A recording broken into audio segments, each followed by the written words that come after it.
Muy buenos días a todos y todas. Nos da muchísimo gusto que nos acompañen en este conversatorio dedicado a la educación y a la diversidad sexual que organiza la Asociación Interdisciplinaria para el Estudio de la Historia de México.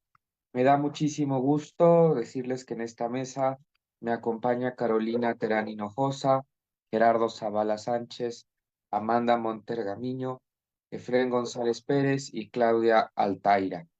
Todos ellos van a dialogar durante la próxima par de horas sobre la cuestión y el estado de la diversidad sexual en la educación en nuestro país.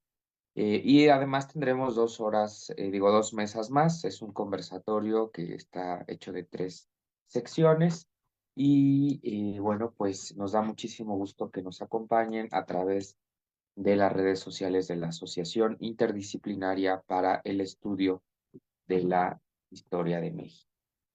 Por supuesto, a nombre de su presidente, el doctor Rodrigo Vega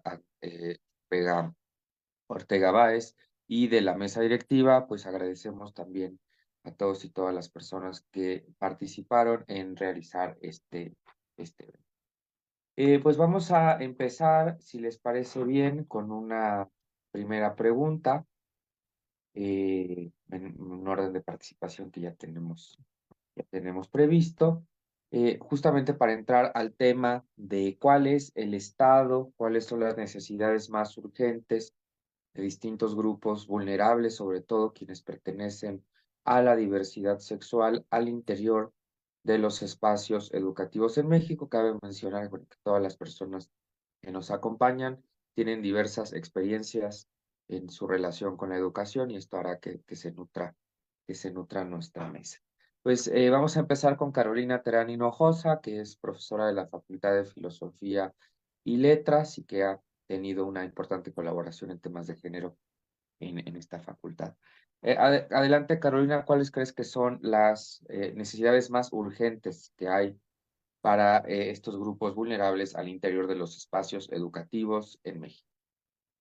Hola, muy buenos días. Muchas gracias, Rogelio, y también a Eric, a todos los organizadores de este conversatorio que es tan importante, sobre todo en este mes, donde estamos celebrando, obviamente, en la universidad, en todas las instituciones educativas gubernamentales, estamos celebrando la diversidad, estamos reconociendo, ¿no?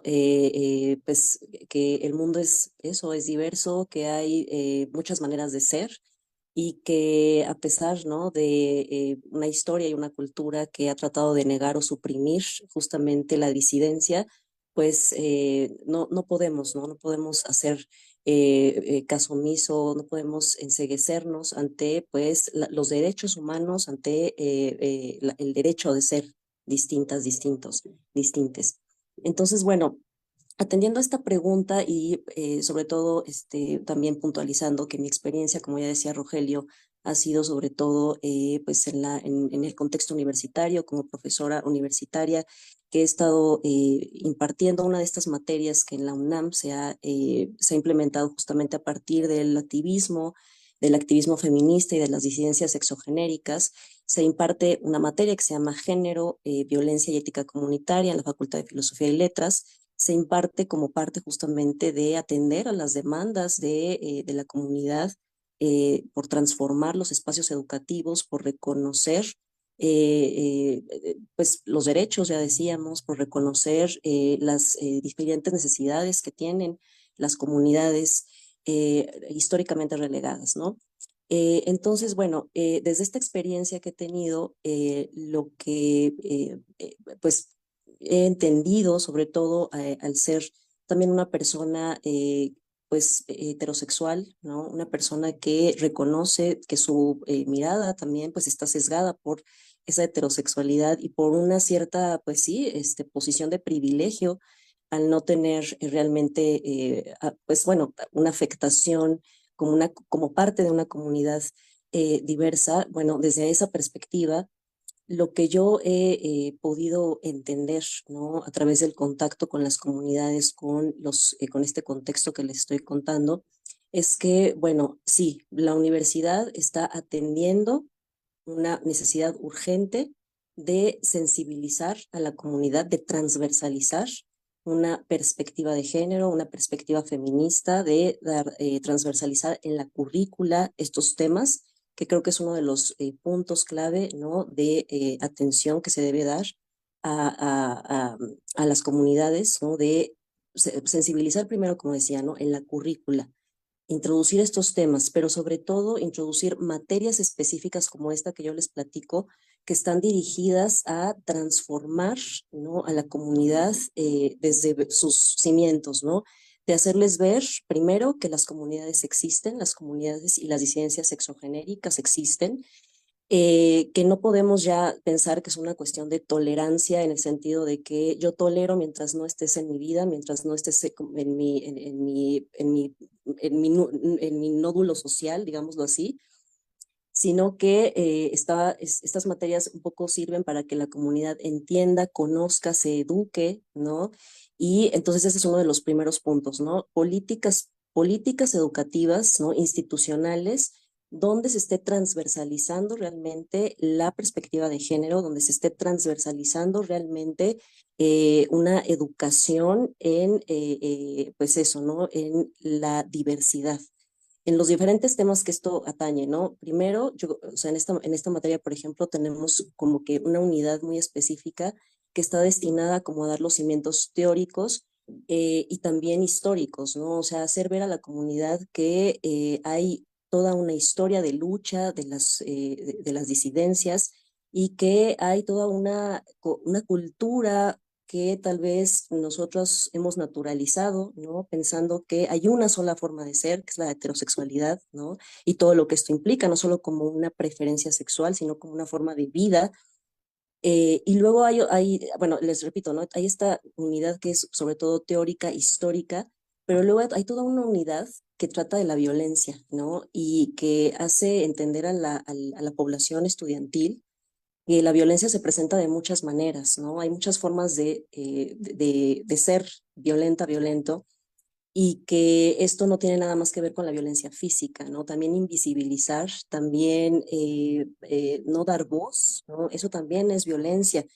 Y finalmente hay toda una unidad, ¿no? Para terminar rápido con este tema de la experiencia que ha habido en esta materia, hay toda una unidad que se refiere sobre todo a cómo reconstruir a la comunidad desde esta mirada diferente, ¿no? De cómo hacernos parte, ¿no? Hacer parte, les repito, no solo desde la tolerancia, pensando la tolerancia como tú estás allá, yo estoy acá y no nos comunicamos, ¿no? Tolero que existas.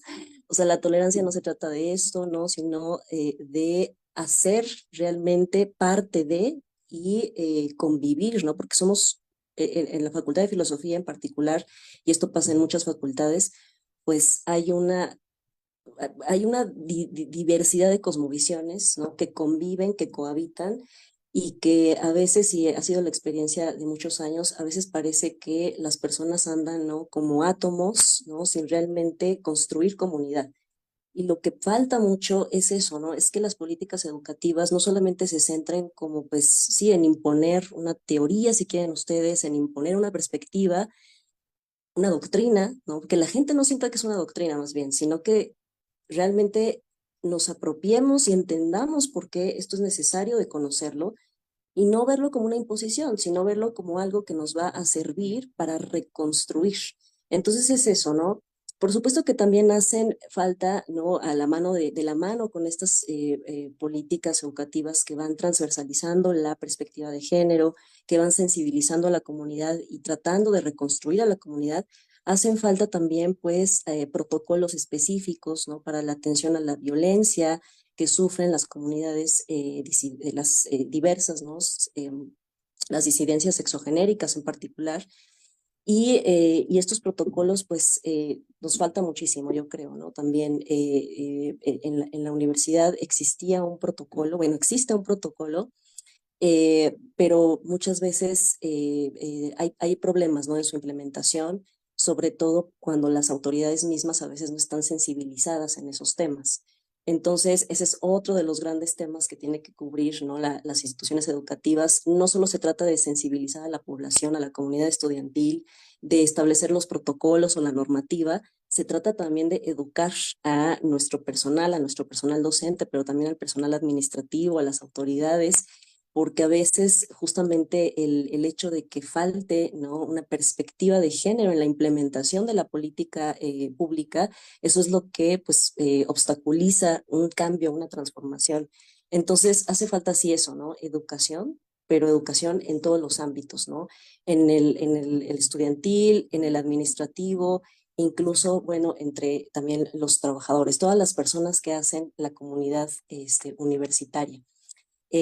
Bueno, hasta ahí yo me quedaría ahorita, sí, desde esta experiencia. Voy a seguir platicándoles mucho más, espero, ¿no? Compartiéndoles de esto, pero bueno, doy paso a, creo que, no sé si ya hasta aquí está bien de tiempo, Rogelio. Sí, está bien, Carolina, como un primer acercamiento. Ahorita regresaremos contigo y ahora le voy a dar la palabra a Gerardo Zavala Sánchez, quien no, también es profesor de la Facultad de Filosofía y Letras y quien ha estado al frente en algunos momentos también de las licenciaturas en bibliotecología, si no me estoy confundiendo. Y bueno, él también me pareció importante que nos cuente desde tu experiencia cuáles creen que son las necesidades más urgentes para atender el tema de la diversidad sexual en la educación.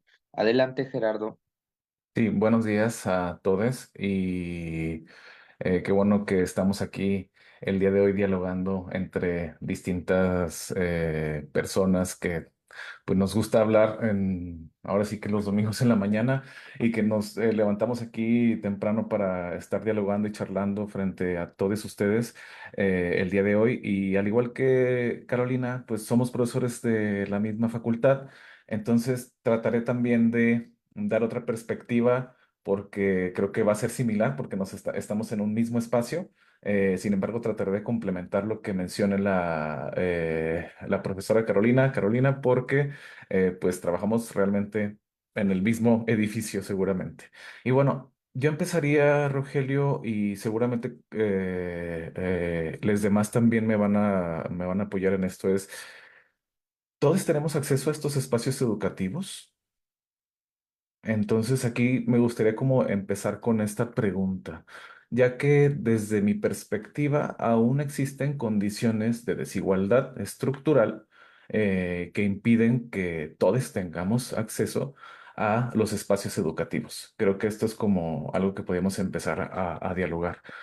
Si bien es cierto que mi experiencia docente me ha llevado a hablar desde un privilegio educativo universitario, en la mejor universidad del país, que es la UNAM, y por supuesto en lo que me he desempeñado también en otras actividades docentes y administrativo docentes, como la Escuela Nacional de Bibliotecarios y Bibliotecarios de Bibliotecología y Archivonomía del Politécnico Nacional en este momento, y mi educación en una universidad también pública estatal. Por lo tanto, aquí tendríamos que pensar en que necesitamos incluir de primera entrada en diferentes programas educativos, no solamente universitarios, sino en la educación pública en nuestro país, temas de manera transversal, como ya se mencionó, que valoren, reconozcan y visibilicen también los grupos que se encuentran en una situación de vulnerabilidad.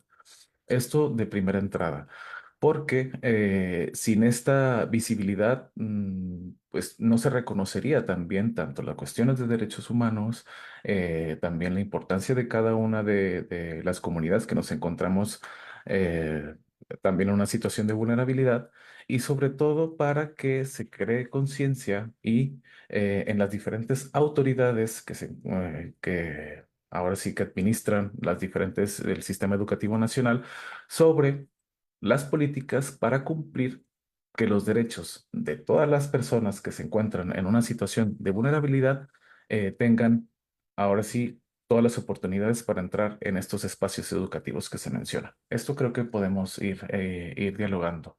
Ahora, también cabría señalar que necesitamos mirar mucho más allá de la propia Ciudad de México donde nos encontramos, Muchos de nosotros hemos nacido seguramente en otros estados de la República y también hay que voltear a ver estos estados, en qué situación se encuentran.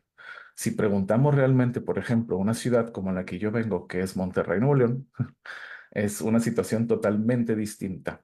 No se piensa, por ejemplo, o como lo hemos estado dialogando en estos minutos, con ese tipo de temas.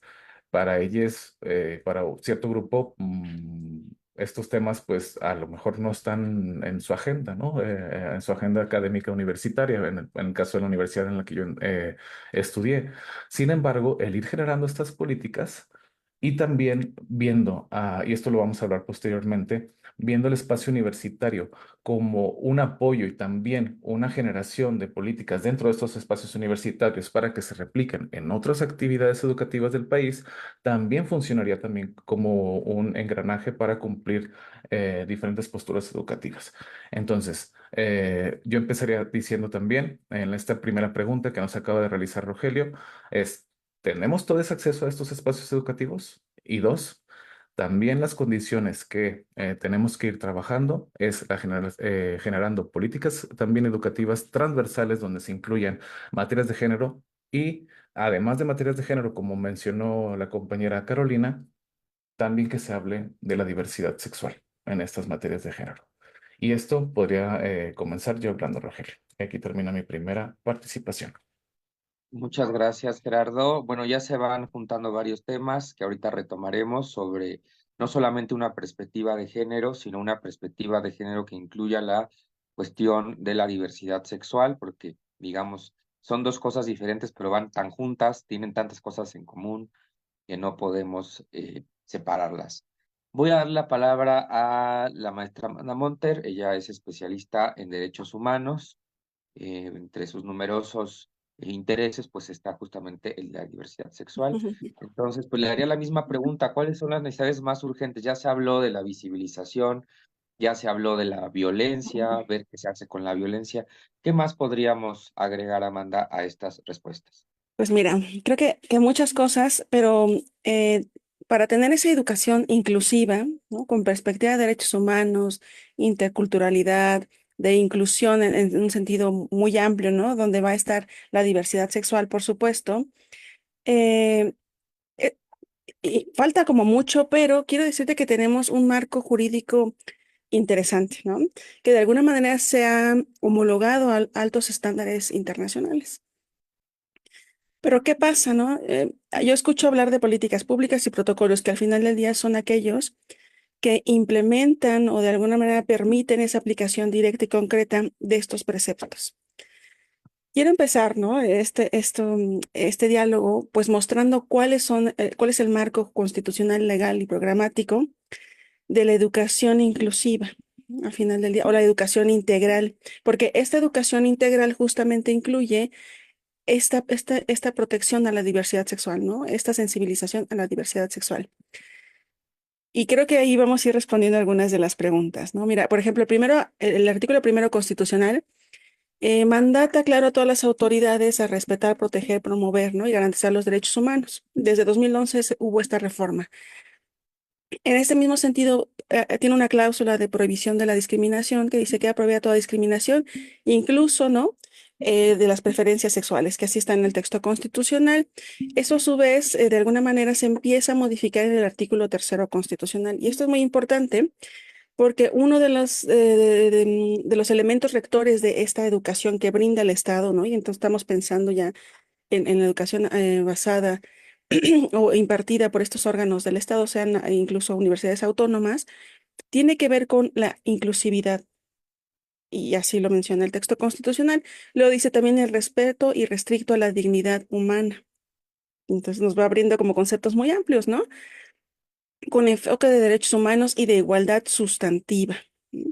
Incluso dice, tendrá a eliminar los prejuicios, fanatismos y así, ¿no?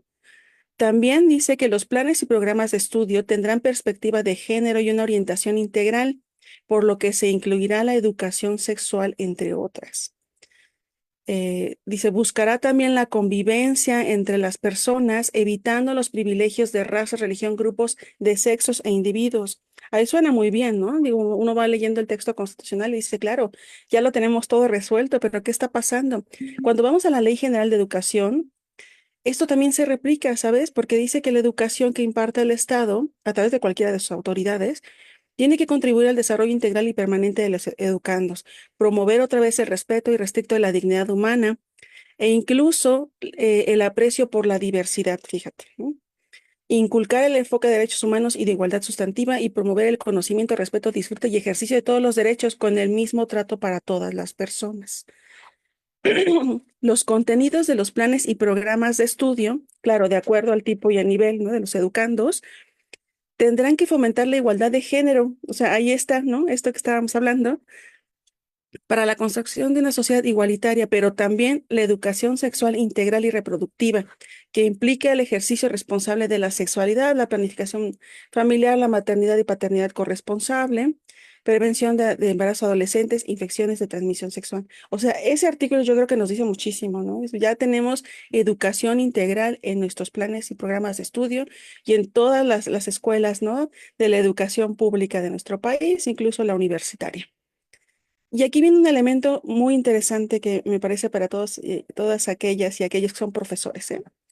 Hay un deber de cuidado expreso en la Ley General de Educación que dice que en la impartición de la educación para menores de 18 años se tomarán medidas que aseguren que el educando tenga la protección y el cuidado necesario para preservar su integridad física, psicológica y social, basada en el respeto de su dignidad y sus derechos.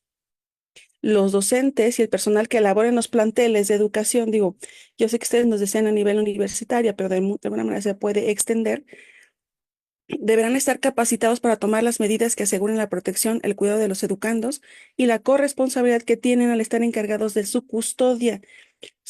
Tienen el deber de cuidado, no son los custodios de estas personas, de estos niños, niñas que están en los planteles, así como para protegerlos contra toda forma de maltrato, violencia, perjuicio, daño, agresión, abuso, trata o explotación sexual o laboral. Y luego, claro, también tenemos, ¿no?, el marco de la Ley Federal para prevenir y eliminar la discriminación, que impone también ciertas obligaciones y deberes, ¿no? Y el marco programático. Entonces, fíjate que aquí ya tenemos en el marco constitucional esta educación integral, ¿no?, que incluye la diversidad sexual, género, ¿no?, y el respeto restricto a los derechos humanos. Y es una obligación para todas las instituciones del Estado, pero también para los docentes, ya veíamos. Cuando decimos nos falta esto, tendríamos que preguntarnos cómo se está implementando estos artículos de la Ley General de Educación, que al final del día también viene un marco programático, ¿no? Pero también qué se está haciendo por parte de los docentes de manera proactiva, porque tienen una obligación directa, ¿no? Ya lo leíamos, de que de ellos son de alguna manera los custodios de estas infancias, juventudes y adolescencias, ¿no? Y ante algún elemento de discriminación tendrían que ser responsables porque ellos son los que tendrían que poner el ejemplo del respeto. Pero ¿qué pasa cuando no es así? Porque, digo, esto es la letra de la ley, ¿no?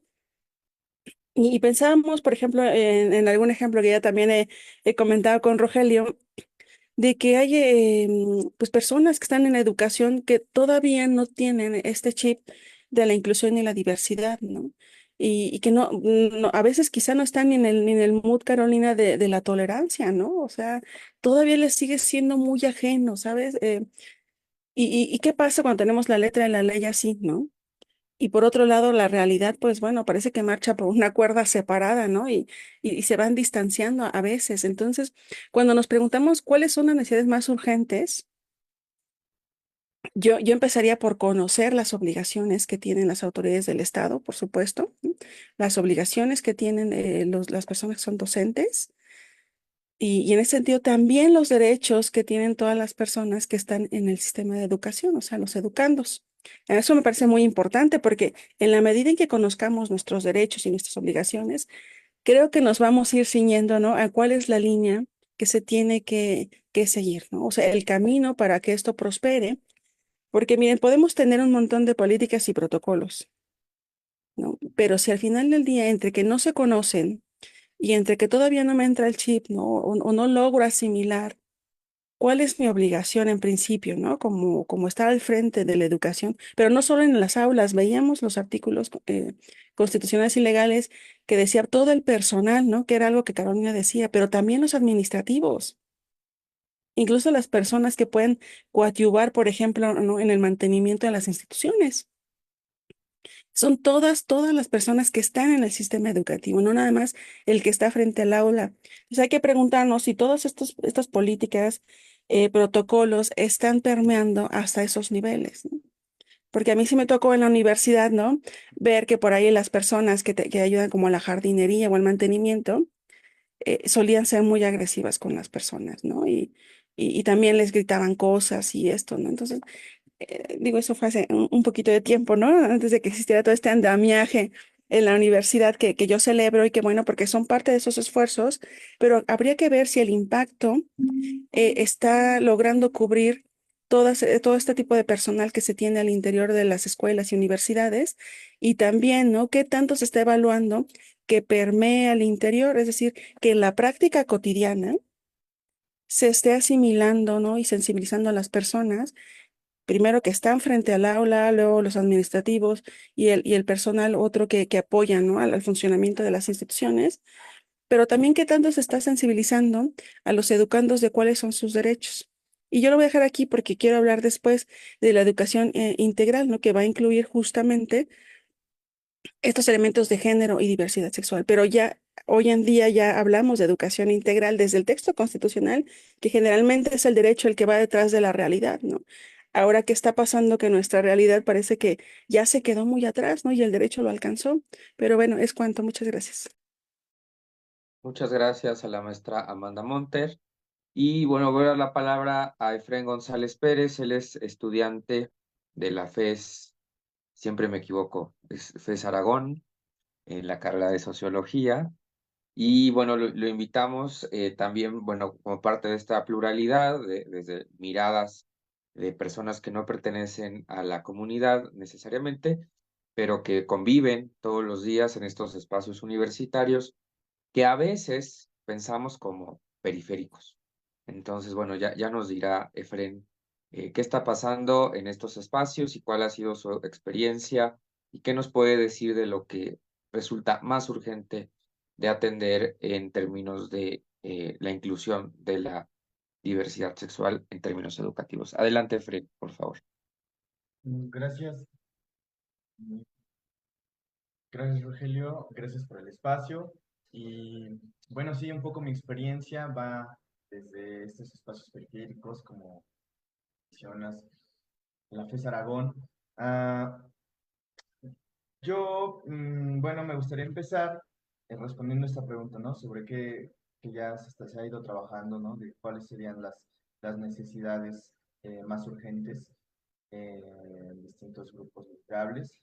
Y antes de ir directamente a la experiencia de la FES, que a mí me pasó algo raro, la verdad es que conocí algunos casos, ¿no? En la FES, pero yo me tocó primero la pandemia, casi la mitad, ¿no? De los 4 años que tocan de mi carrera en pandemia, y los otros 2 años estuve casi, pues todo el tiempo allá en la Facultad de Políticas me la pasaba. Entonces, pero bueno, sí tengo algunas experiencias. Me gustaría primero entrarle con eh, algo que me pareció importante, y es que el contexto lo voy a poner desde la ENSEG, que es la Encuesta Nacional sobre Diversidad Sexual y de Género 2021.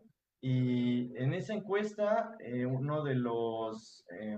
una encuesta que se realiza a personas jóvenes, ¿no? Entonces, que están en un rango de edad de 15 a 30 años aproximadamente. Y uno de los problemas que salía, ¿no? Como más urgentes era la atención psicológica. Y en ese sentido, poniendo un poco el contexto de salud, ¿cuál es digamos, el estado actual, ¿no? En espacios educativos, primaria, secundaria, preparatoria y universidad, ¿no? Con respecto a esto, a la atención de la salud mental, que se ha ido incrementando, ¿no? Y la pandemia, ¿no? Lo muestra, ¿no? Como en el periodo de pandemia los problemas de salud mental incrementaron en población joven. Actualmente esta encuesta también se hizo del 2021 al 2022 esta encuesta, entonces es uno de los problemas, ¿no? Y en ese sentido la pregunta es, ¿hay unidades que atiendan dentro de estos espacios educativos, ¿no? A la cuestión de la salud mental y en este caso a la población, ¿no? De la diversidad sexual. Con respecto a eso, otro tema que sería importante, porque vi que la pregunta era sobre distintos grupos vulnerables y bueno, un poco mi experiencia viene también de la discapacidad, ¿no? Pensar la discapacidad y la accesibilidad, ¿no? Y entonces, por ejemplo, ¿qué sucede con los espacios accesibles para estos grupos que también son vulnerables? Ahí ya me estaría yendo un poco al tema, pero pensemos, por ejemplo, en las personas que forman parte de la diversidad sexual y que al mismo tiempo son personas con alguna discapacidad, ¿no? ¿Qué sucede con ellos en esos espacios? Estaba leyendo los principios y orientación pedagógica de la eh, Nacional Escuela Mexicana. Y bueno, voy a leer dos párrafos que me pareció interesante, ¿no? Primero, la NEM suscribe a los Objetivos de Desarrollo Sostenible, ODS, y la Agenda 2030 de la Organización de las Naciones Unidas. En particular atiende el ODS 4, número 4, que es Educación de Calidad, que refiere a garantizar una educación inclusiva, equitativa y de calidad y promover oportunidades de aprendizaje durante la vida para todas y todos. Entonces, esto me hace pensar que justo, a ver, la norma, como ya mencionaba Amanda, eh, desde el plano jurídico se busca, ¿no? Ya tener espacios inclusivos en equidad y de calidad. Pero ¿qué sucede ya en la práctica? Y con esto, antes de plantear aquí unas experiencias, eh, en todo este protocolo o en todo este documento de principios de orientación pedagógica, encontré solamente uno que habla respecto al tema y voy a citarlo. La NEM se compromete con el cumplimiento de la igualdad sustantiva independientemente de las preferencias sexuales y de género entre mujeres y hombres, entendida como el acceso al mismo trato y oportunidades para el reconocimiento, goce o ejercicio de los derechos humanos y las libertades fundamentales. Yo hacía unas pequeñas entrevistas a tres personas docentes de nivel secundaria, de tres secundarias distintas, y algo que me decían es que no es muy vaga esta información. O sea, este es el único documento que se ha enviado a nivel C y la información es muy vaga con respecto a cómo atender estas necesidades de esta población, ¿no? Cómo hacer de estos espacios mucho más inclusivos.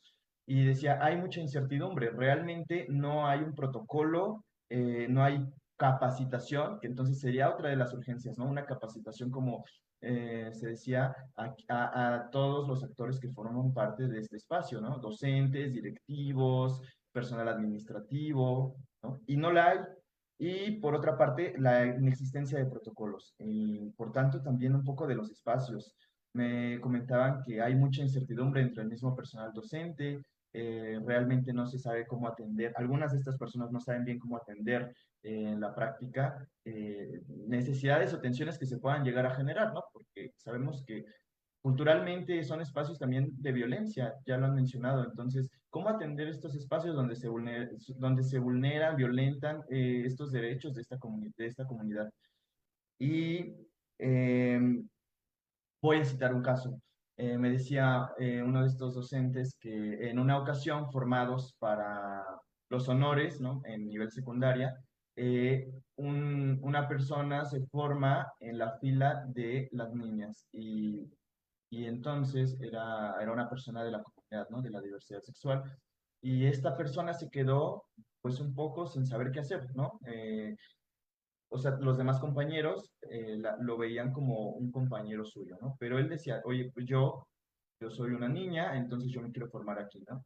Y se quedó, hubo un pequeño tiempo en el que no supo qué hacer, hasta que las niñas le dijeron que se fuera a formar a la otra fila, la de varones, ¿no?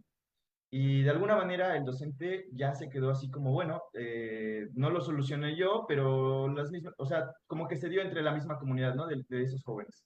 pero no supo qué hacer, ¿no? O sea, y de alguna forma esa inclusión o ese respeto a, ok, está, tú te identificas aquí, te quieres formar aquí, está de acuerdo, ¿no? Pero no supo cómo resolver esa situación. Entonces, yo hasta ahí lo dejaría como que hace falta más especificación, más atención, ¿no? Y más capacitación en esos espacios. Muchas gracias, Efren. Bueno, estamos por acabar esta primera ronda, no sin antes agradecer a todas las personas que nos están siguiendo en las redes sociales. Nos mandan saludos Baruch, GB, Ernesto Che Guevara, Guevarra, ¿no? Imagínense, desde Chiapas nos manda saludos. Y Yadira Cárdenas Tagle también nos manda saludos a la maestra Amanda. Entonces, bueno, síganos escribiendo sus preguntas, comentarios.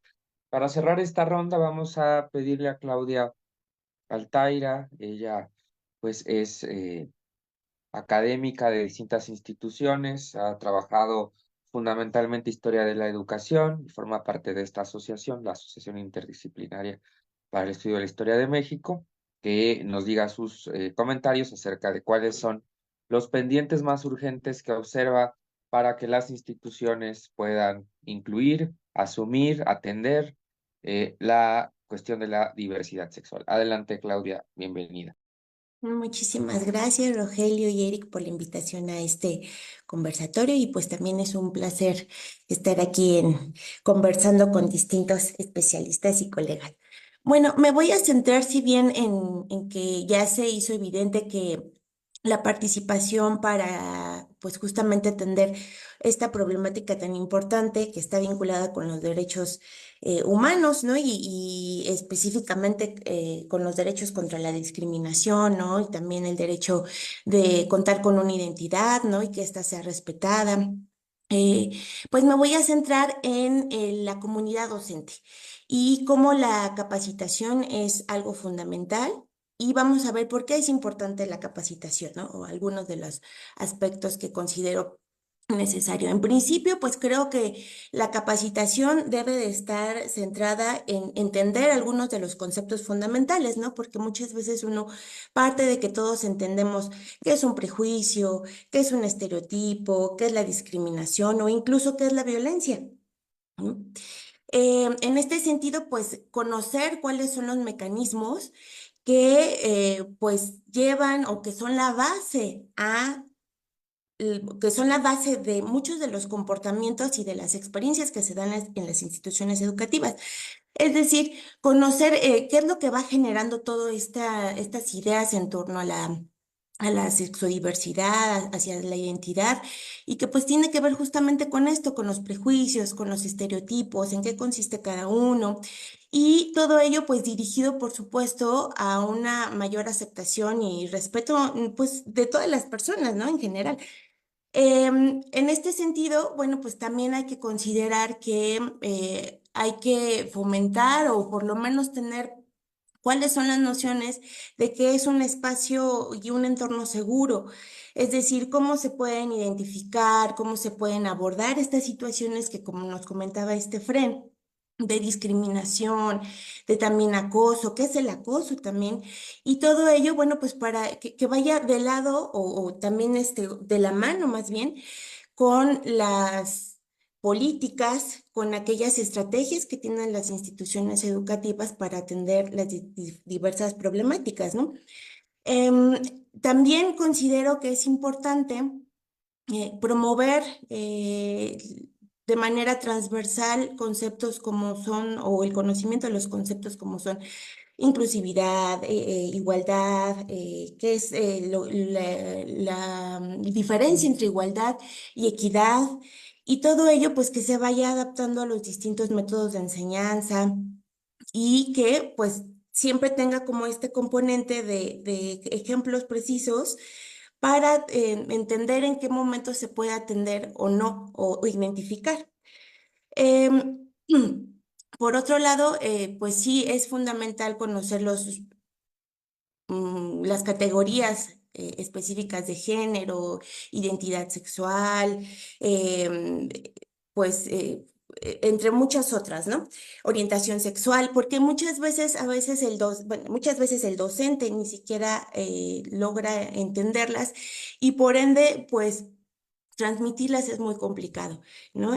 Les cuento una experiencia de una de las instituciones en las que soy docente y es una materia problemática en el sentido, la materia de perspectiva de género, porque finalmente a veces los perfiles de quienes están impartiendo estas materias, no en todas las instituciones, pero sí en algunas, no se adaptan del todo a los contenidos. Ello que ha llevado, bueno, pues a muchos roces y que realmente la materia se vea como algo no importante dentro de la currícula específica de las disciplinas. En ese sentido, considero que es necesaria una vinculación en donde se permita justamente conectar con disciplina y también este tipo de conocimientos y por qué es necesario dentro de la formación de una institución que no solamente tiene el objetivo de brindar saberes, sino también valores. Esto también lo vinculo con la necesidad de estrategias de pedagogías inclusivas, es decir, que se debe de contar con herramientas que permitan a los educadores fomentar este aprendizaje inclusivo y esto también debe ir acompañado con materiales educativos específicos. Y finalmente, bueno, pues también considero que es importante la formación de habilidades en conflictos, con el manejo de conflictos y todo ello, bueno, pues para en un inicio saber derivar a qué apoyos son necesarios para los estudiantes que lo necesiten según las problemáticas o las inquietudes que van presentando. Esto es importante también para poder intervenir adecuadamente en situaciones de acoso, de discriminación, entre otras muchas. Y bueno, yo con esto finalizo mi intervención. Muchas gracias. Muchas gracias a Claudia Altaira por su participación. Bueno, vamos a la segunda ronda que intentaremos recuperar algunas cuestiones de este diagnóstico para buscar si se puede, pues, pues no sé, plantear buenas prácticas, plantear cambios más concretos, más específicos. Me gustó varios temas que se fueron mencionando, como revisar el cómo aplicar, ¿no? Qué bueno que están las leyes, pero y luego, ¿será un espacio respetuoso? ¿Y eso qué significa? ¿Cómo lo vamos a lograr? O cuestiones como atender la diversidad, decir que es un espacio seguro, pero ¿cómo lo vamos a construir?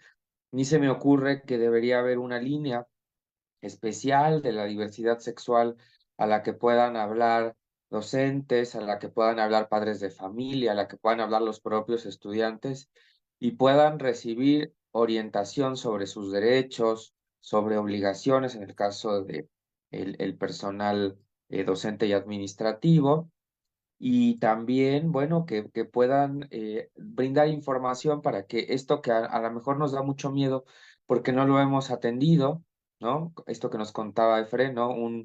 Una persona que, pues, hemos visto como varón, pero que de repente dice, yo me quiero formar en la fila de las niñas porque mi identidad se va construyendo hacia ese espacio y de repente esto deja helados a profesores, directivos, padres de familia que no saben qué hacer y dónde están los espacios, dónde están los especialistas en contacto directo con la población. Creo que ahí valdría mucho la pena que se hiciera una línea especial donde hubiera realmente atención a estas políticas. Bueno, vamos a ir en el orden que íbamos para mantener el orden y el progreso de esta charla. Entonces vamos a pedirle a Carolina, por favor, que nos comente esto. Adelante, Carolina. Claro, vamos hacia la siguiente pregunta, ¿no? La pregunta sobre qué pueden hacer las comunidades universitarias, ¿no? Para solucionar las problemáticas de violación de derechos humanos a la diversidad sexual.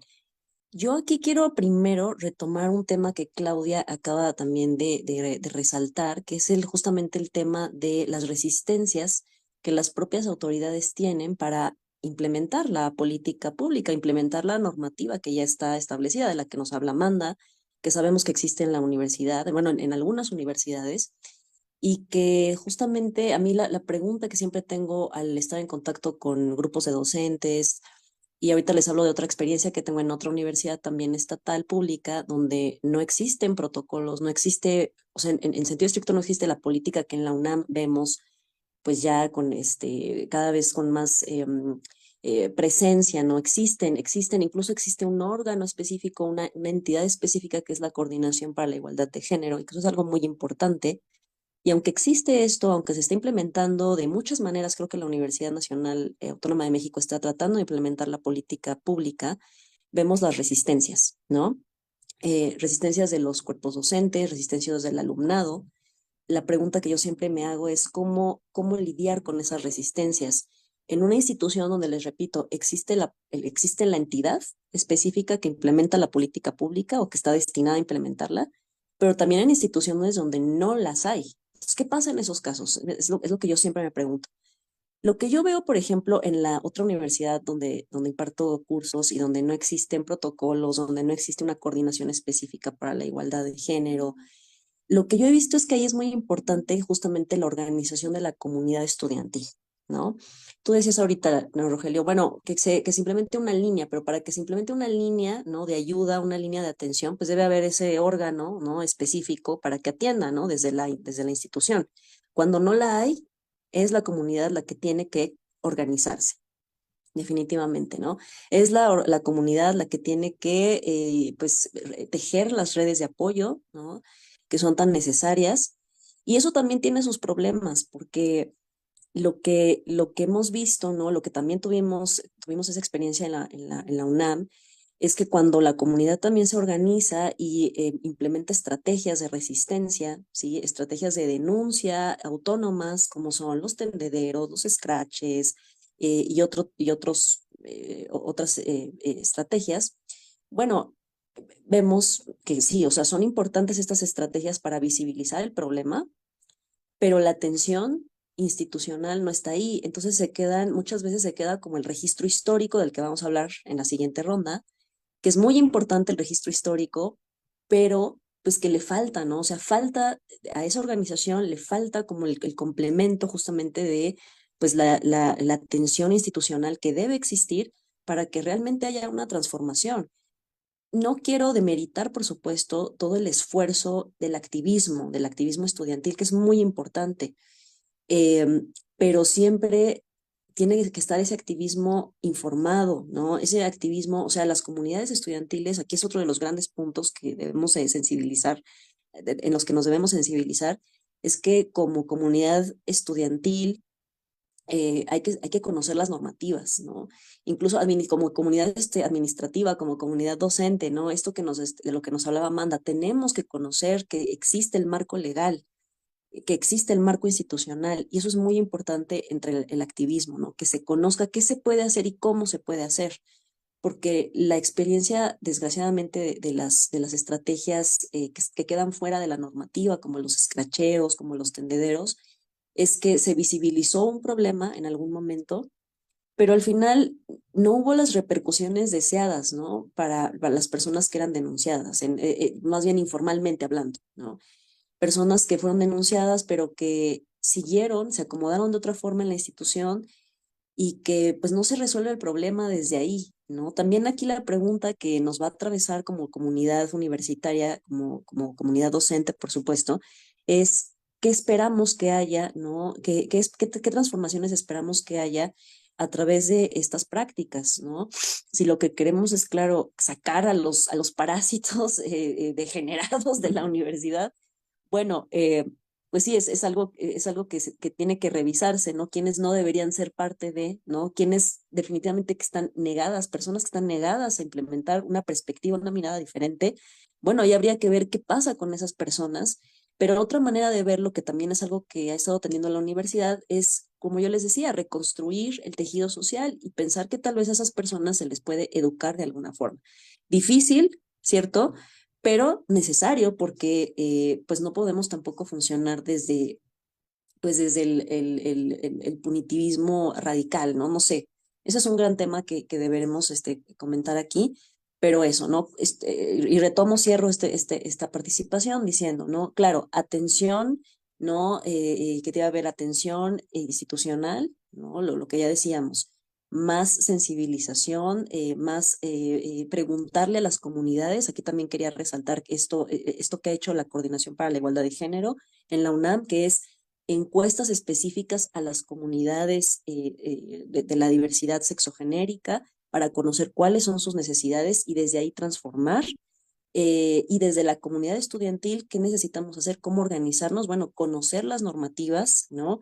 Y por supuesto, tejer redes de apoyo, ¿no? Entre la propia comunidad, ¿no? Y donde no existe la institución, o sea, donde no existen las políticas específicas institucionales, el activismo es sin duda muy importante, pero debemos, ¿no? de luchar porque exista también la normativa y la política educativa institucional, ¿no? Gracias, hasta aquí me quedo. Muchas gracias a la maestra Carolina Terán. Vamos a dar la palabra ahora al doctor Gerardo Zavala Sánchez, que bueno, ya nos adelantaba algunas cosas en su anterior participación, pero bueno, es momento de poder redondear si hay alguna propuesta, si hay algún elemento que considere fundamental para ir atendiendo estas necesidades y urgencias de la comunidad LGBTQ y más en la educación. Adelante, por favor. Gracias, Rogelio. Y pues bueno, atendiendo la siguiente pregunta, referente a las problemáticas, la solución de problemáticas de violación de derechos a la diversidad sexual en las comunidades universitarias, yo comenzaría diciendo que a nivel general de la universidad, por ejemplo, en donde yo he trabajado, debemos escuchar primero a nuestra propia comunidad y por su parte también ir generando espacios para que esta comunidad universitaria, en donde no nada más se encuentran, por ejemplo, las autoridades, sino somos todos, ¿no? Les estudiantes, docentes, personal administrativo, y pues se dialogue y a través de este diálogo se puedan llegar a desarrollar políticas, espacios y también programas que aporten también a los derechos de la diversidad sexual. Eso de entrada. Lo cual falta y queda pendiente, es un tema pendiente también en la propia universidad. Sí se ha trabajado, sin embargo, se necesita seguir trabajando y colaborando con las propias comunidades. Ahora, también eso a nivel general, si nos vamos a nivel interno de facultades y escuelas, por ejemplo, debemos crear estrategias y políticas dentro de las escuelas para proteger la integridad y los derechos de los estudiantes y también del cuerpo docente. Esto porque, pues, sin lugar a dudas, tenemos que aplicarlo directamente en la facultad o la escuela donde trabajamos para poder también pues, promoviendo este tipo de acciones a nivel universitario a forma más general. Además de estos eventos, también quiero como poner énfasis en que no nada más hay que realizar como eventos relacionados con temas de la diversidad sexual en el mes de junio, sino todo el año y reconocer como pues que sí es muy interesante que se realice también, importante que se realicen los eventos en junio, sino también algo que se ha dicho en otros congresos y coloquios y conversatorios que se han tenido en la Facultad, por ejemplo, de Filosofía y Letras, es no nada más hacerlo en este mes, sino también en otros meses del año. Y bueno, por supuesto que otra de las cuestiones también importantes es continuar colaborando con las autoridades universitarias en en la elaboración de medidas de prevención y reparación de problemáticas relacionadas con la diversidad sexual, que también es algo que debemos realizar todos los días que tenemos acciones en la propia universidad. Y bueno, también, por último, quiero mencionar que la UNESCO nos dice también que el reconocimiento de que existe el acoso y la violencia en los planteles educativos y el gobierno, las autoridades que administran estos espacios educativos, por lo tanto, deben generar mecanismos y estrategias para apoyar a todas las personas a través de servicios sociales, también, por supuesto, legales y de salud que aporten a las diferentes comunidades de la diversidad sexual. Y pues con eso termino mi comentario, Rogelio. Muchas gracias al doctor Gerardo Zavala Sánchez.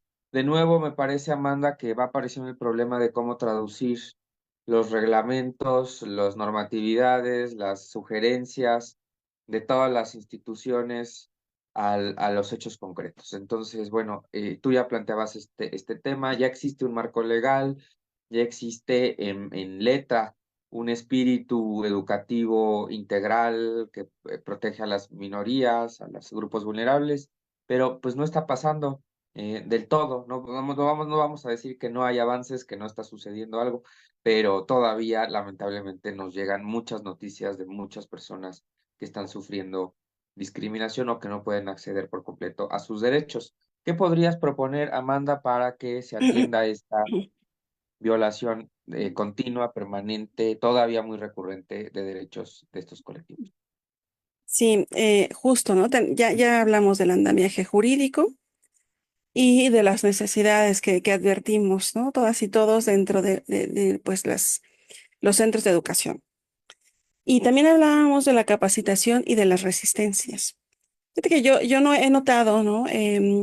Cómo algunas instituciones de educación y los cuerpos docentes de estas, principalmente, y no se diga también las personas administrativas, de alguna manera piensan que no son personas servidoras públicas. No me queda muy claro por qué. El que tengas una autonomía para ejercer las gestiones en materia de educación no significa que las personas que laboran dentro, ¿no? Y que reciben un recurso público como salario o contraprestación están exentas del cumplimiento de ciertas normas, ¿no? Es a lo que voy.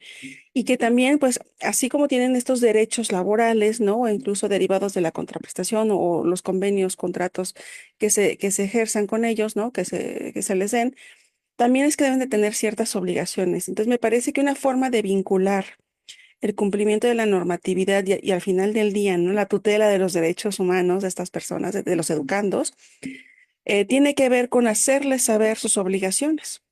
Aquellos que tengan este régimen donde de alguna manera se les asimila o son personas servidoras públicas, la cosa es muy sencilla, ¿no? Fomentar la denuncia directa, porque a ver si alguien está incurriendo en una violación directa, por ejemplo, al respeto de los educandos, pues procede directamente una responsabilidad administrativa. Ahí no hay como parada intermedia.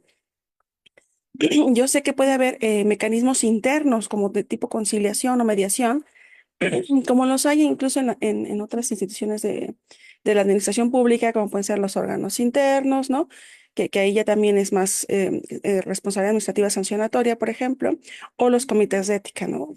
Yo sé que al interior de las instituciones de educación superior, que tienen cierta autonomía, tienen otros mecanismos, ¿no? Para solucionar estas controversias, pero esas internas, porque también existen las contralorías, ¿no? Donde pueden ya ejercer un procedimiento de responsabilidad administrativa. Pero también existe, por ejemplo, el Consejo Nacional para Prevenir la Discriminación y los consejos estatales. Existen otros mecanismos, ¿no? Como pues las comisiones estatales y nacionales de derechos humanos. O sea, entiendo que el mecanismo interno es el que está más difundido por lo que escucho aquí, pero eso no significa que sea el único. Y está muy bien que existan estas acciones colectivas de las que nos hablaba Carolina, como estos tendederos, este mecanismo, vamos, sancionatorio social, ¿no? Por decirlo así, pero que no tiene ya un efecto vinculatorio o obligacional fuerte, que es ahí donde desgraciadamente mucha gente empieza a entender, ¿no? Que esto va en serio, que el derecho no solo es en papel cuando empiezan las sanciones. Decía Carolina, ¿por qué seguimos reciclando a estas personas que vemos claramente que no solo no entienden sus obligaciones, ¿no? O no las quieren entender, sino siguen vulnerando a los educandos? Pues claro, porque quizá no hemos recurrido al mecanismo verdaderamente interesante, ¿no? El que de verdad va a tener una responsabilidad. Ahora bien, si yo estoy advirtiendo dentro de las instituciones, ¿no? Por ejemplo, que tengo un tendedero contra un profesor, vamos a decir algo, ¿no? Y ya ha sido de manera recurrente, esto le llamamos una red flag, ¿no? Puede ser que no nada más el hecho de que te esté quemando en redes sociales o ponga papeles ahí, ¿no? En la escuela, signifique de inmediato una responsabilidad, pero como institución yo estoy vinculado a investigar qué está pasando. Y de alguna manera, pues vimos el marco legal y aquí quien tendría la carga de la prueba en estos casos de acoso, y lo dicen los mecanismos nacionales e internacionales y la jurisprudencia de la Corte, en casos de acoso, ¿no?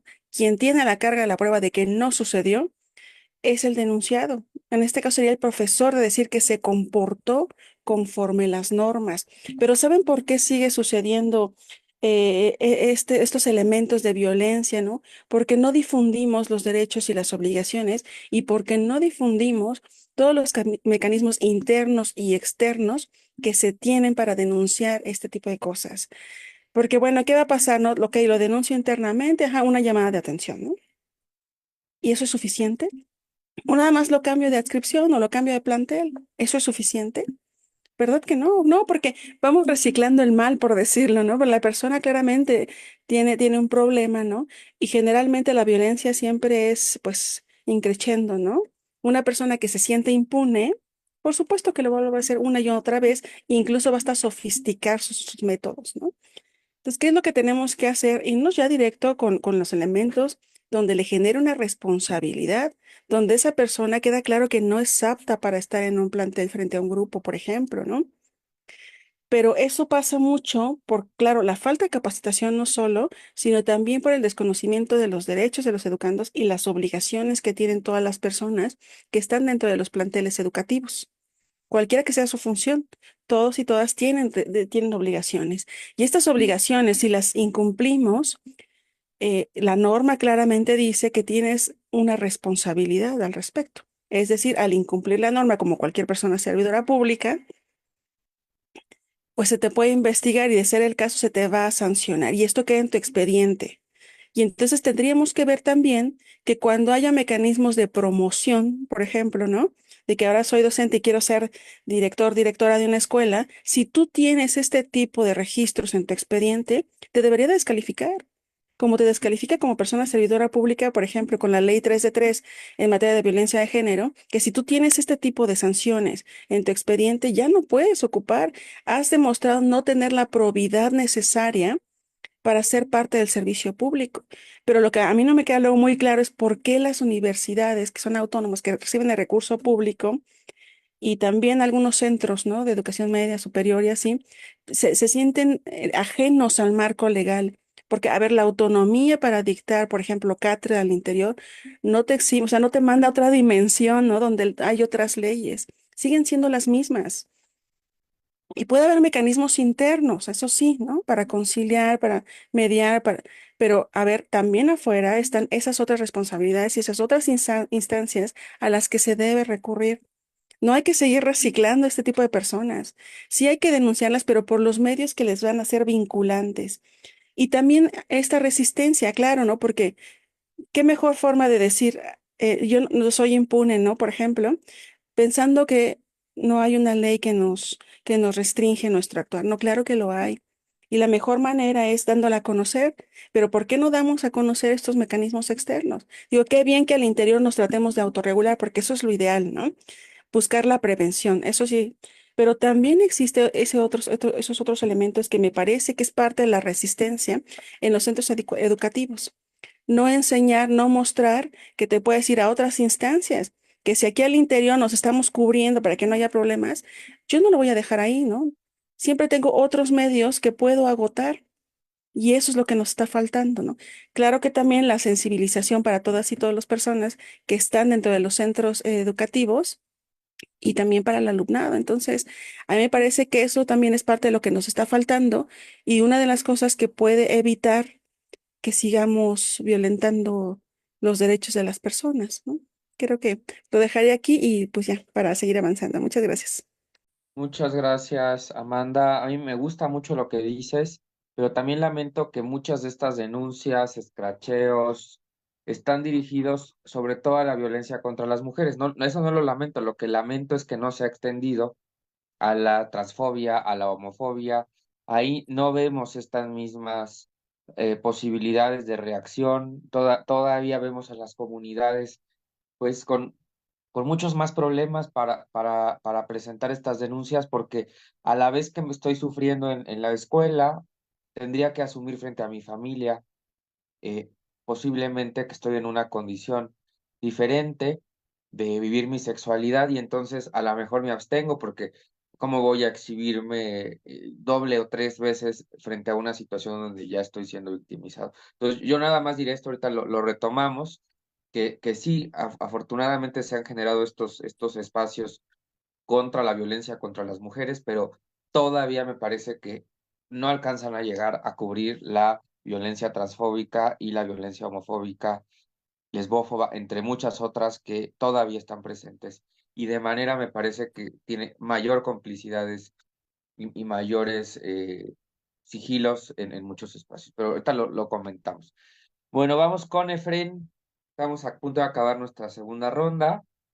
Y bueno, y tendremos una tercera ronda ya mucho más breve para un tema más y las conclusiones, pero todavía hay que comentar algo sobre esto, Efren. ¿Cuáles son las acciones, cuáles son los elementos que se tienen que hacer para combatir estas violaciones a derechos de las personas de la comunidad LGBTQ y más? Mm, Bueno, trayendo ahora sí un poco la comparativa en mi experiencia, eh, una y otra escuela dentro de la misma UNAM, yo creo que hace falta, a ver, en el caso de la FES Aragón, que pude pues contrastar ya cuando fui a la Facultad de Políticas, no hay materia, o sea, la malla curricular no abarca temas sobre la comunidad y la diversidad sexual, ¿no? O sea, yo, por ejemplo, decía Carolina, ¿no? Hay una materia ahí en la Facultad de Filosofía sobre género, violencia y ética comunitaria. En la Facultad de Políticas y Sociales está género y la materia de género y masculinidades, que creo que ahora ya, no creo, creo que sí ya es desde el año pasado que ya es obligatoria, ¿no? A todas las carreras de ahí. Está feminismos y su lucha en la modernidad, eso es otra materia. Pero en el caso de la FES Aragón, por ejemplo, no. Entonces creo que esa sería una cuestión que es necesaria, ¿no? Yo creo que ampliar la malla curricular eh, pues a temas de educación, ¿no? Que terminen sensibilizando o que vayan haciendo ahí un progreso, ¿no? En visibilizar a esta comunidad. Ahora pienso en lo que decía eh, Gerardo, me parece, sobre la falta de visibilización, ¿no? De la comunidad y que ahora lo asocio con lo que mencionabas hace un rato de las diferentes violencias que casi no se visibilizan, ¿no? Bifobia, transfobia, lesfobia. En el 2020 apenas se integró en el censo, ¿no? De INEGI la categoría para visibilizar a las comunidades afro. Pero ¿qué pasa con la comunidad de la diversidad sexual? No se ha incluido, por ejemplo, matrimonios o en el caso de personas jóvenes que es como acotándolo, ¿no? A este conversatorio, tampoco no se ha preguntado, sino hasta la INDICEG, pero que de alguna manera es reducida y no, esta estadística no se puede desagregar, ¿no?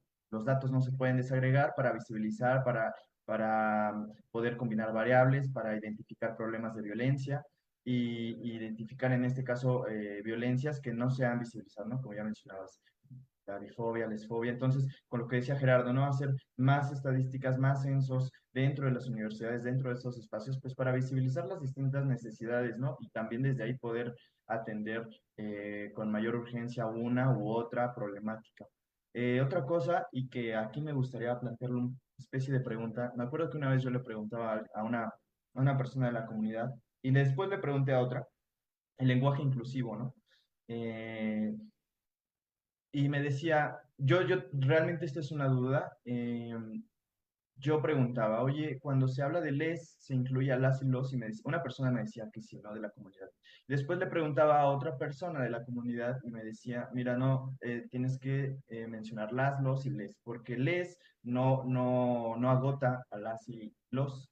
Entonces, por ejemplo, ahí yo creo que otro tema es el lenguaje inclusivo, ¿no? Que a veces eh, hay como mucha confusión, al menos en lo que vi en la FES Aragón, eh, y también en políticas, ¿no? Porque al final esta diferencia yo la vi cuando ya fui a políticas, ¿no? Sobre el lenguaje inclusivo. ¿Qué otra cosa? Me pareció importante, al menos me he estado imaginando que estamos hablando en los espacios educativos, creo que implicaría verlo el deporte, ¿no? Esto lo traigo como más desde mi experiencia en discapacidad. ¿Qué sucede con el deporte? Que es un espacio, eh, pues indispensable, ¿no? Para el desarrollo el máximo desarrollo de la persona. ¿Y qué pasa con estos espacios deportivos en los espacios educativos, ¿no? Muchas veces son violentos o qué tanto están acorde eh, con las normativas, ¿no? Que ya se han mencionado sobre una educación de inclusión equitativa. Creo que el deporte ahí es una cuestión en donde se expresan muchas violencias y que también no hay mucho registro sobre ello. Eh, y bueno, creo que sería eso con lo que me gustaría cerrar de participación. Gracias. Muchas gracias y vamos ahora con Claudia Altaira para cerrar esta ronda. Pues ya van saliendo varios temas, me da muchísimo gusto, temas como el deporte, temas como ver si todos los planes de estudio están incluyendo esta clase de temáticas y también, bueno, algunas otras que ya iremos retomando.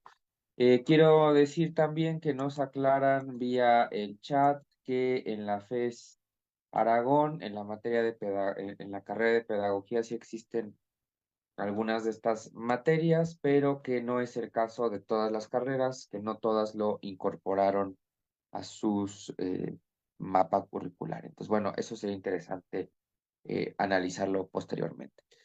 Claudia, ¿estás lista para cerrar esta ronda con tu participación? Adelante.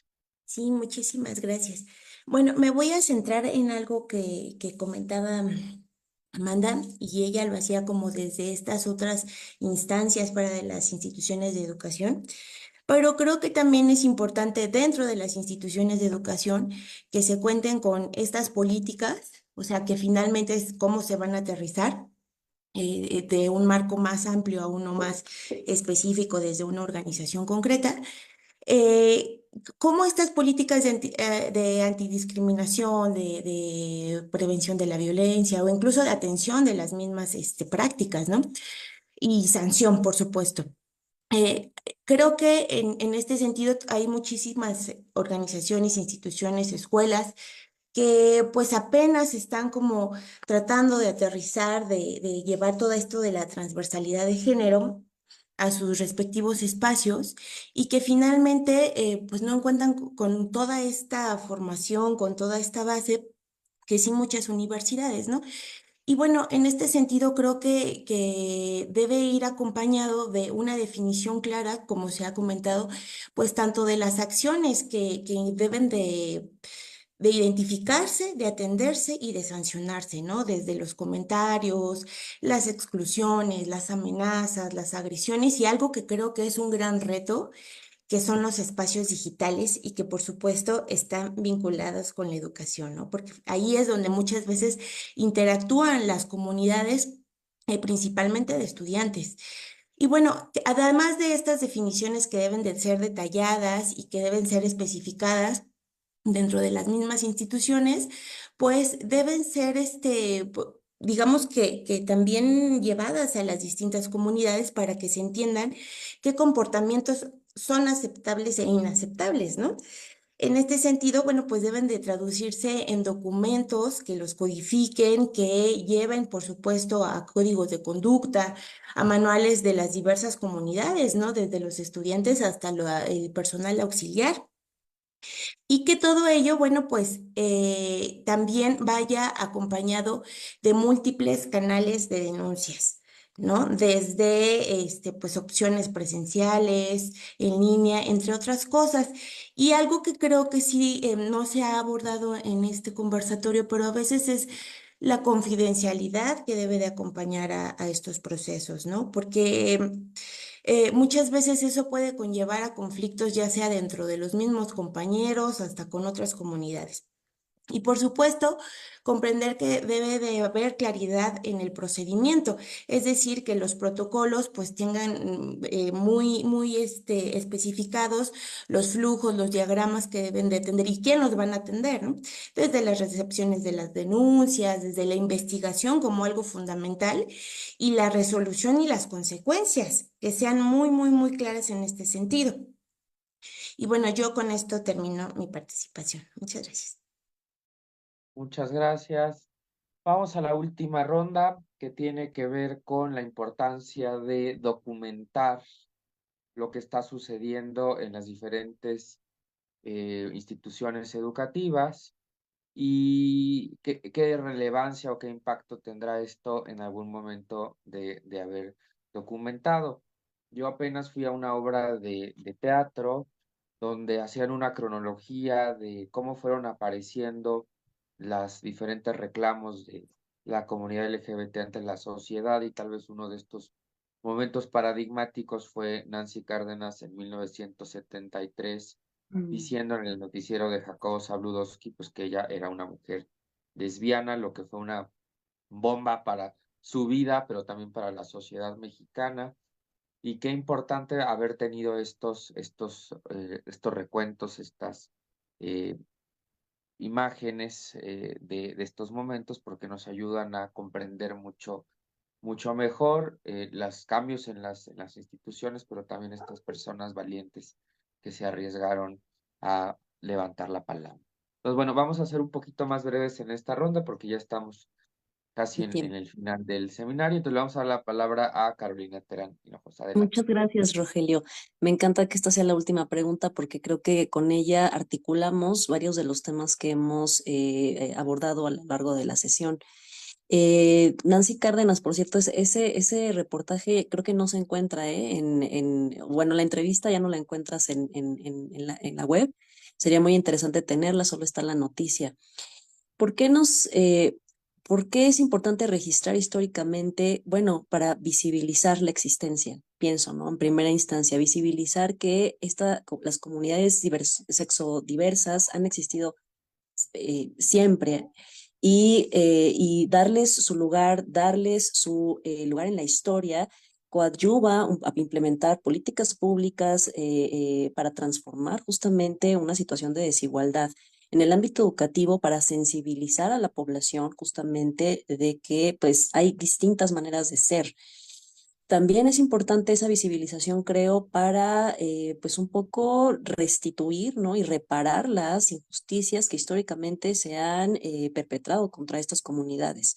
Entonces, claro, para nombrarlas, eso es importante también, porque ahorita que Fren hablaba del lenguaje inclusivo, nombrar es muy importante para dar existencia en algún sentido, no porque no existan, sino porque reconocer es parte también de una vida vivible.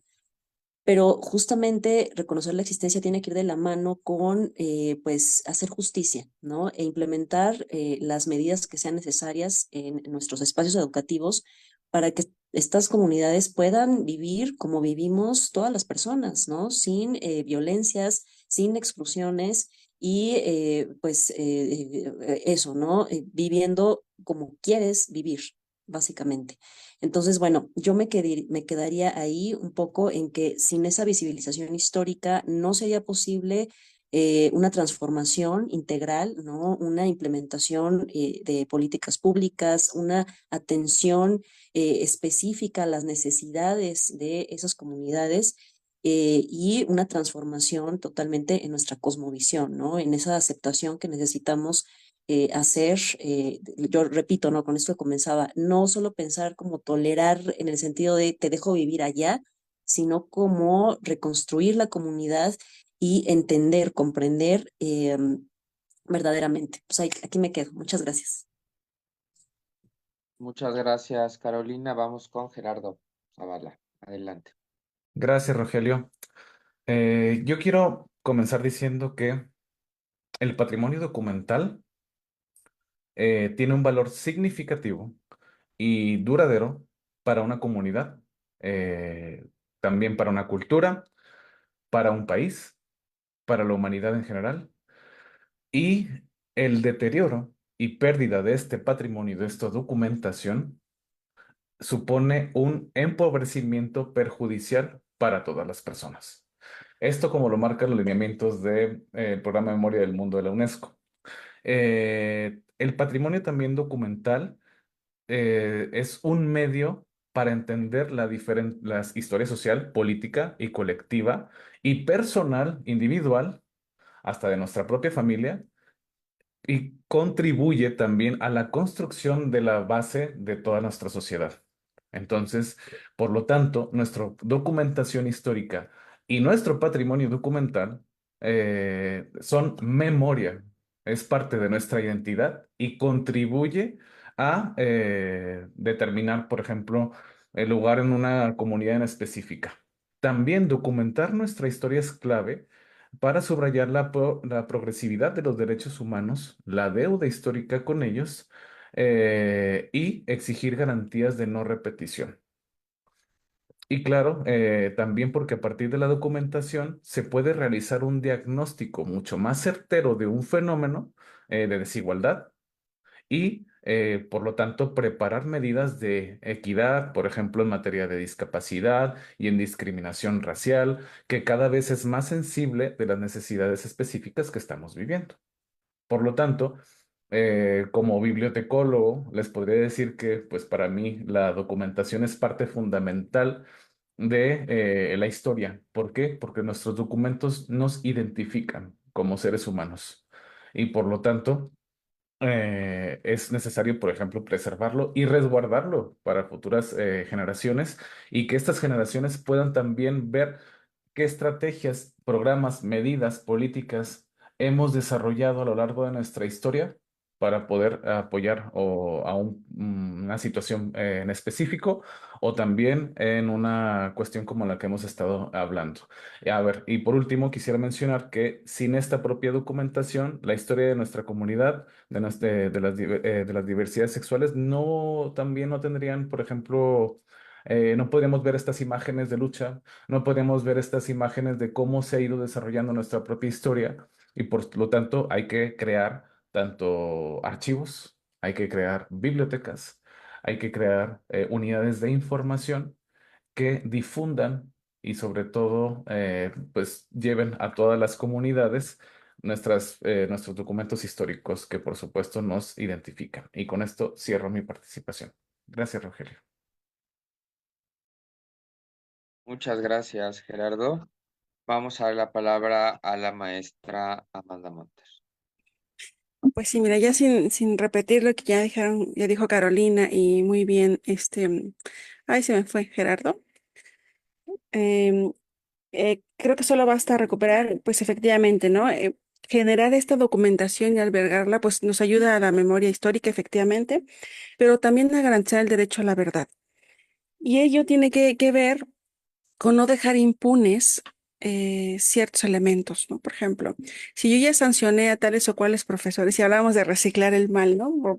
Por banalizar un poco el concepto, pues este derecho a verdad también le ayuda a las personas que fueron víctimas de estos perpetradores, ¿no? Y violentadores de derechos humanos, a darles cierta reivindicación, ¿no? Porque muchas veces en los casos de los acosos y de las discriminaciones, difícilmente alguien te cree, ¿no? La verdad es que es muy difícil, por lo menos hasta hace algunos años, era muy difícil acreditar que había sido discriminado. Pues si nada más te miró feo, ¿no? Nada más te siente en el rincón, ¿no? Nada más no te incluye. ¿No? Ajá, nada más te invisibiliza, no te dirige la palabra, ¿no? Ese tipo de cosas, pues siguen siendo violencia. Entonces, muchas veces se pensaba que esta violencia que se ejerce contra las personas pareciera que solo fuera física, ¿no? ¿Qué te dañó? ¿No? Te cortó un brazo, un dedo, ¿no? O sea, ¿dónde están los latigazos? Entonces, pensábamos que esa era la forma de ejercer violencia. Hoy sabemos, y está ya muy difundido, que hay otro tipo de violencias, ¿no? Entre ellas la psicológica, que tiene múltiples, pues de alguna manera, expresiones y también genera un daño terrible, ¿no? Y además que se prolonga en el tiempo, porque es súper difícil de acreditar y que te crean, ¿no? Entonces, por eso está súper importante la memoria histórica, pero también porque te permite tomar decisiones, como por ejemplo, la política pública, saber cuáles han sido los resultados, medir, evaluar. Por ejemplo, estos protocolos que tenemos han sido eficaces, han sido eficientes, nos pudimos cumplir los objetivos con estos, cuál es nuestro índice o población a la que vamos a cubrir, ¿no? Porque, bueno, toda política pública tiene esta parte de la evaluación, pero también esto te sirve para la mejora continua, ¿no? Replanteamos, fortalecemos o qué hacemos. Entonces, sí es muy importante, pero también eso es como para, de alguna manera para la prospectiva también, ¿no? Em, Y, por ejemplo, otra de las cosas que también veo y que comentábamos aquí era mostrar, ¿no? Difundir actualmente, o sea, para el presente, difundir los canales de denuncia, difundir las autoridades, difundir los derechos, las obligaciones, sus responsabilidades o consecuencias en caso de incumplimiento. ¿Cuáles son los órganos o autoridades que te van a defender, ante quién puedes recurrir? Pero también es súper importante, ¿no? Para que esto no quede impune y estemos ahí, parece que nada más encubriendo esto, ¿no? Y porque luego pesa mucho para algunas autoridades decir, tengo 100 casos de violencia de género, tengo 100 casos de discriminación, y como que sienten que esto es una pérdida reputacional, ¿no? Entonces prefieren dejarlo como muy oculto, pero ese es en detrimento de las víctimas, ese es en detrimento de la justicia, ¿no? Del derecho a la verdad. Pero también no se han dado cuenta que entre más público se haga esto, más van a desincentivar estas conductas. Entonces es importante que las resoluciones de estos órganos que tienen al interior, ¿no? De alguna manera, también se difundan. Los casos sancionados también se difundan, porque a veces no entendemos más que con la consecuencia, ¿no? Más alta, ¿no? Por eso luego el derecho penal dicen que es la última razón, porque no entendiste con todos los otros mecanismos, pues entonces ya te vas al último, a ver si así te queda claro, ¿no? Y entonces ya viene una privación de la libertad u otro tipo de sanciones. Entonces, por eso es súper importante cambiar la lógica y decir, sí hay que documentar estos procedimientos que tenemos en el presente para evitar esto, pero también sus resoluciones y sanciones, porque va a ser un elemento de disuasión, ¿sale? Eso es súper importante y no lo ven así, ¿no? Piensan que nada más es la cuestión de prestigio, reputación. Tenemos 100 casos, pues sí, tienes esos 100 casos, qué bueno que ya te diste cuenta. Ahora, con base en esta memoria documental, ¿qué vas a hacer para prevenir? ¿No? Y en todo caso de que pase para remediar, ¿no? O sea, sancionar y también respetar pues los derechos de las personas para no ser revictimizados. De esto hablaba Claudia, ¿no? Con estos canales de denuncia necesariamente siempre deben de tener una protección a los denunciantes, ¿no? Por supuesto, ¿no? Y eso pasa por la confidencialidad e incluso medidas cautelares o de protección que evitan que se siga perpetrando el acto, ¿no? Entonces, es muy importante documentarlo, difundirlo, porque eso es parte del conocimiento de nuestros derechos, obligaciones y nos va a permitir prevenir este tipo de actos. Bueno, pues muchas gracias.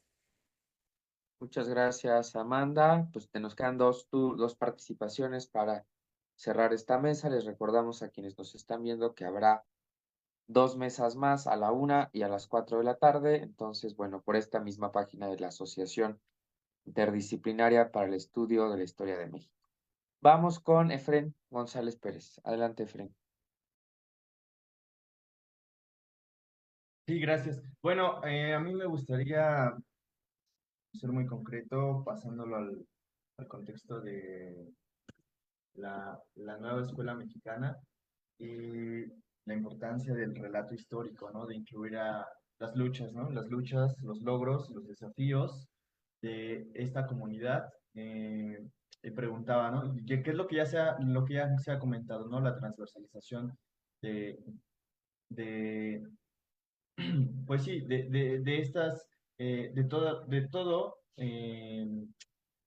esta comunidad, en este caso en lo particular, en el caso histórico, ¿no? Y pregunta, oye, ¿hay dentro de la historia que se trabaja ahí en nivel secundaria, se llega a tocar un poco historia de las luchas de estas comunidades? Y decía, no, no hay nada, ¿no? Entonces creo que el relato histórico que incluya estas luchas, estos logros y los nuevos desafíos que están presentes para la comunidad en el nivel de secundaria, de preparatoria, creo que es muy importante para sensibilizar al mismo estudiantado, ¿no?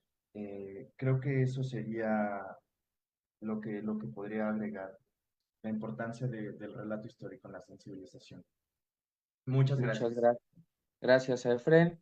Y para concluir esta mesa y estas rondas, le vamos a dar la palabra a Claudia Altaira para que nos cuente qué piensa ella de ir documentando o qué tanto se está documentando lo que está sucediendo con la lucha de los diferentes colectivos de la diversidad en los espacios educativos. Adelante, Claudia.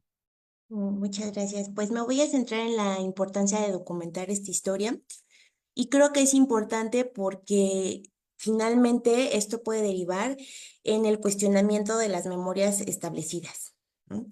Y en este sentido, bueno, pues es importante este reconocimiento, como comentaba Fren, de las distintas luchas, de los movimientos, e incluso de los personajes en distintos aspectos. En principio, como una forma de inspiración para las nuevas generaciones, porque muchas veces el conocer lleva a concientizar y ese concientizar pues puede llevar a una actuación. Y por otro lado, visto desde ya las disciplinas, creo que es importante en el sentido de que puede llevar a generar preguntas específicas tanto a los documentos como a las distintas fuentes, ¿no? O sea, que sean revalorados, que sean reexaminados, pero bajo nuevos lentes, bajo nuevas miradas. Lo cual es fundamental, ¿no? Porque a pesar de que ya existan estos documentos que pueden ser conocidos, las preguntas nos pueden derivar en distintos resultados. Y eso es importante porque finalmente esto se va a transponer o se va a reflejar en la educación que se va a impartir posteriormente, ¿no? O sea, en este sentido siempre está vinculada la investigación con la docencia, o bueno, se pretende que esté vinculada. También considero que pues este proceso de revisión crítica puede conllevar a un ejercicio de interdisciplinariedad fundamental, que es algo por lo que se está abogando en la actualidad, ¿no? Tanto en lo que se enseña como en lo que, en las distintas metodologías de investigación. Y bueno, pues con esto cierro mi participación. Gracias.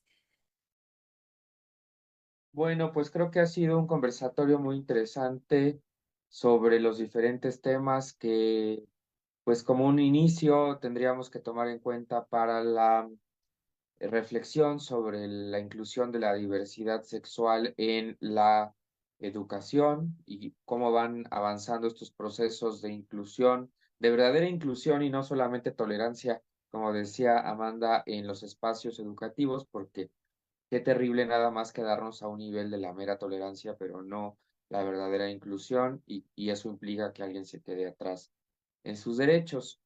Bueno, quiero agradecerle a todas las personas que participaron en este conversatorio, a Gerardo, a Carolina, a Efren, a Amanda, a Claudia por su tiempo y su dedicación para este conversatorio, como decían, pararnos temprano el domingo para dialogar. Y bueno, les recordamos a todos y todas que habrá 2 mesas más, a la 1 y a las 3, en esta misma página. Entonces, bueno, da tiempo de ir a rellenar la taza del café y regresar por estos lugares. Va a estar por aquí Amanda Monter como moderadora en la siguiente mesa. Entonces, pues nos despedimos, pero solamente un ratito y regresamos en unos momentos más para seguir con estos conversatorios de la Asociación Interdisciplinaria para el Estudio de la Historia de México. Muchas gracias. Hasta luego.